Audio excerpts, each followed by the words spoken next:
Durk, a Chicago artist whose popularity has blown up over the past few years, while he is behind bars and headed for criminal court. Durk, once a major name in the rap world, is now facing serious legal issues that could land him in prison for life.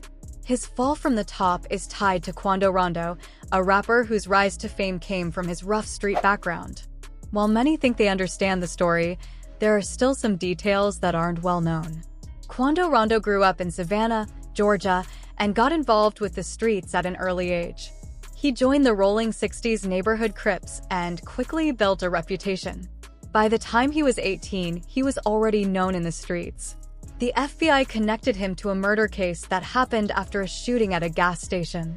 The intended target was Robson, a cousin of Quando, but he was not the one who got shot. After that, Quando decided to focus on music and leave the street life behind. In 2017, he dropped the song I Remember, which caught the attention of many. Lil Baby jumped on the remix, helping the song blow up.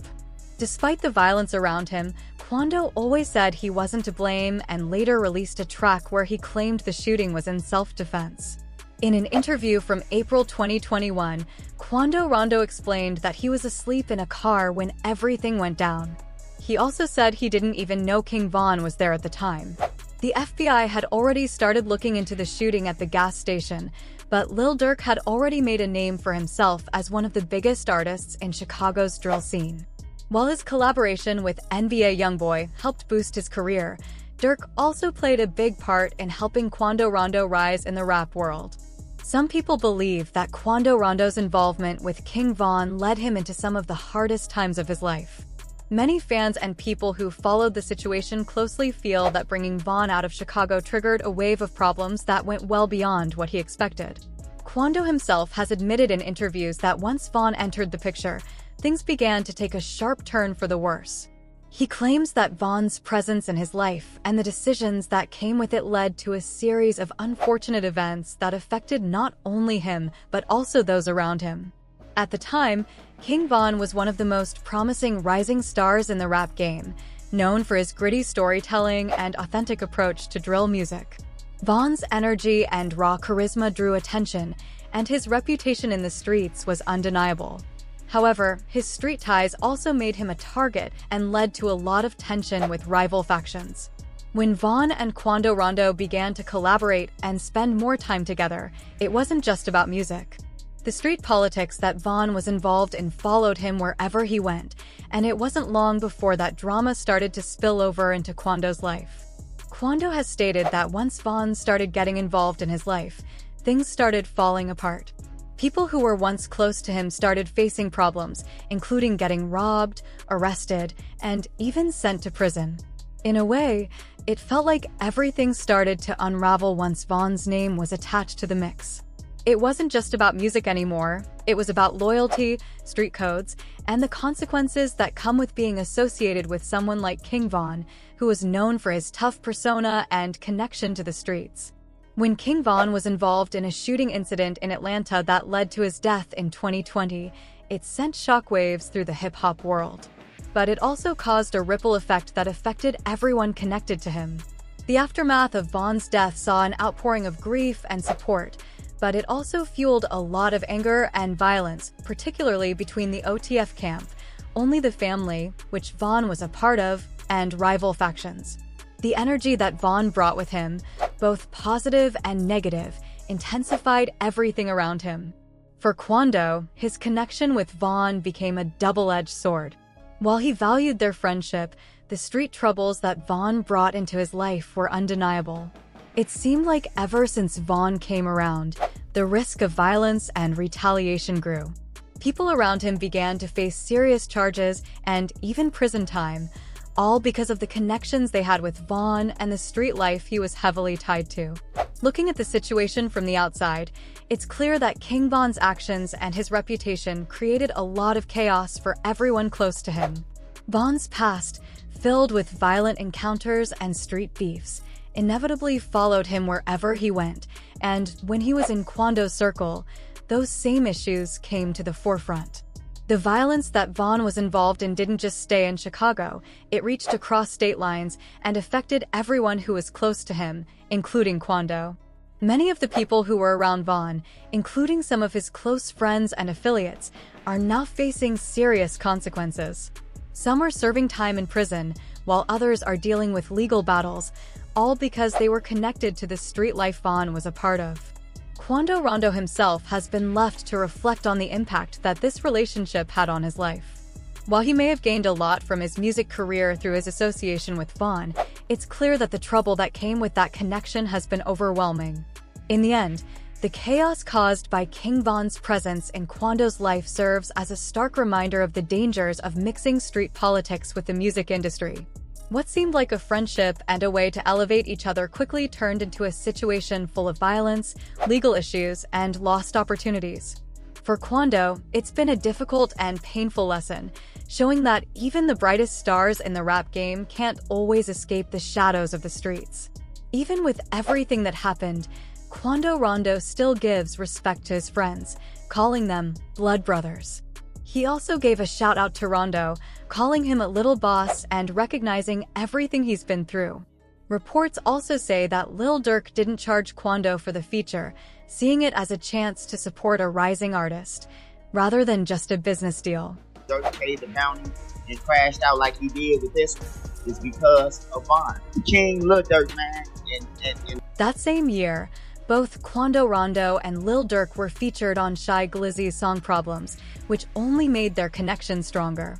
Durk even gave Quando another shout-out in his lyrics, rapping about how you can lie and go along with AB, a line that got a lot of attention, especially after Quando was involved in a serious situation in Los Angeles.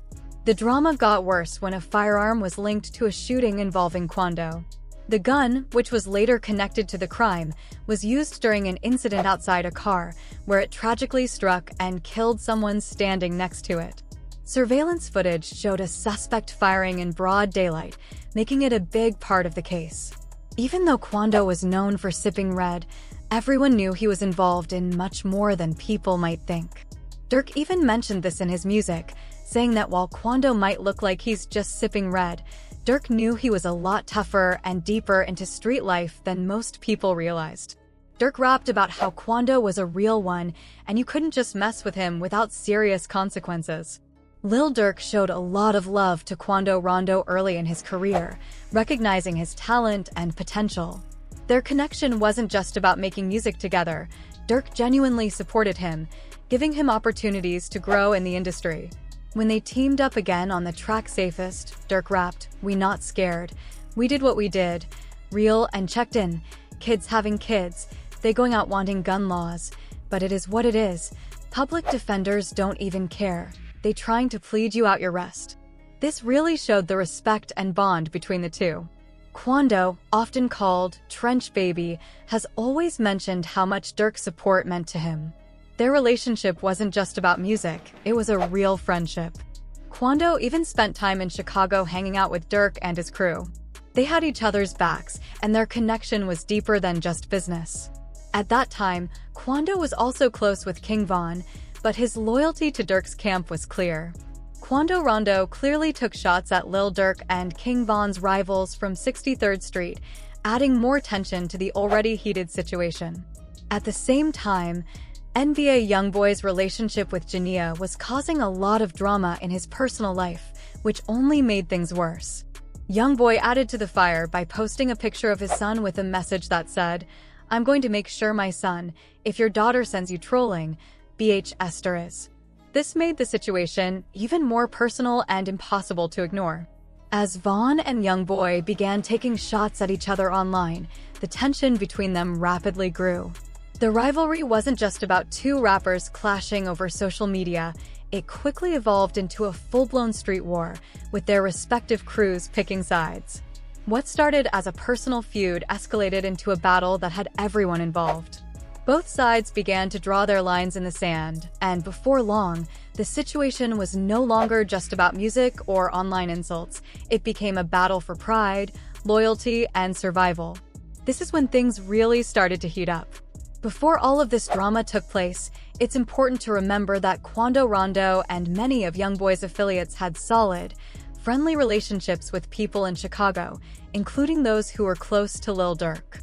Chicago, being a city with a rich but often violent street culture, has a unique and complicated social web that intertwines with the hip-hop world.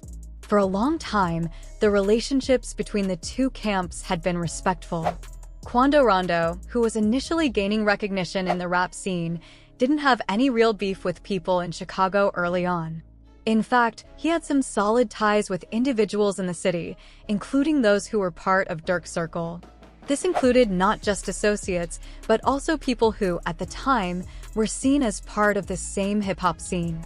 Chicago has always been a city where artists from different backgrounds, even those from rival factions, find themselves collaborating and even socializing together.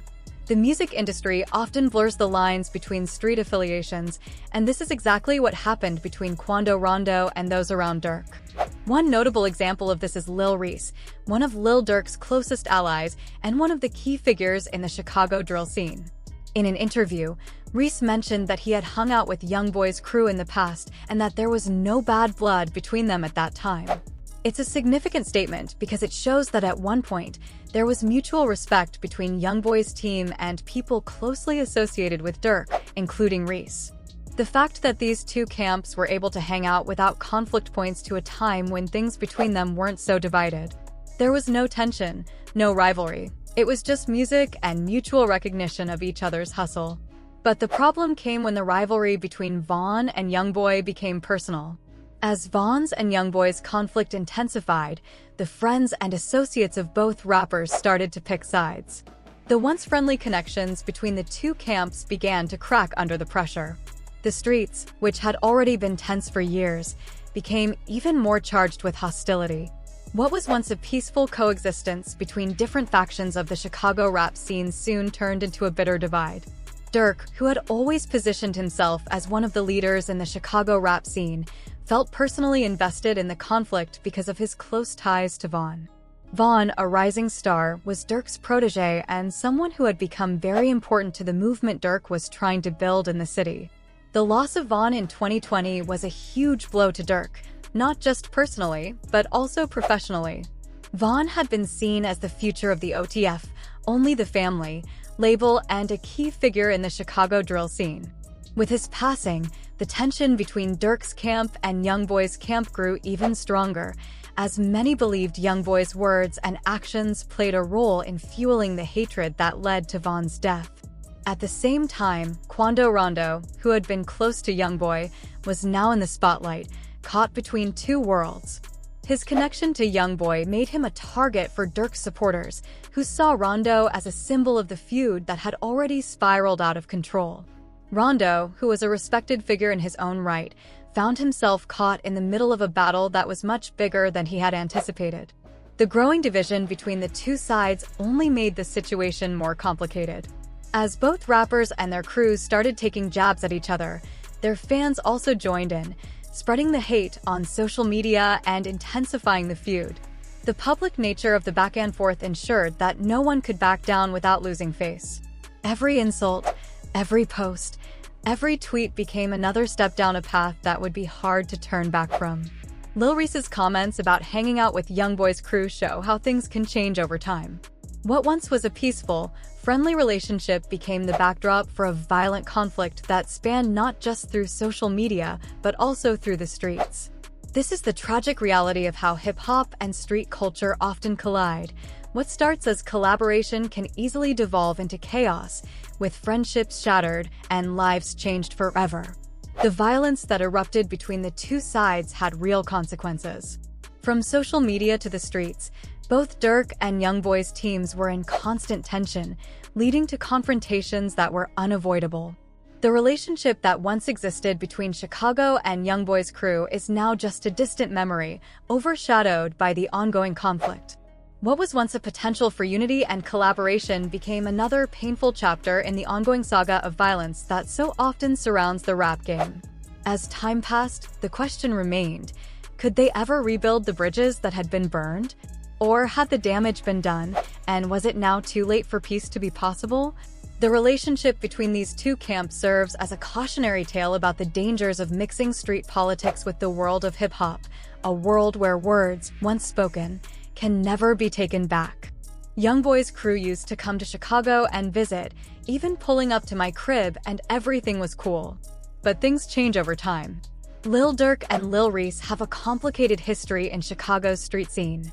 They both grew up on the South Side, repping the Black Disciples. Rumors say Durk played a big role in making the tension between the Black Disciples and the Gangster Disciples even worse. One of the key moments in this rivalry came when Durk dropped the track STO.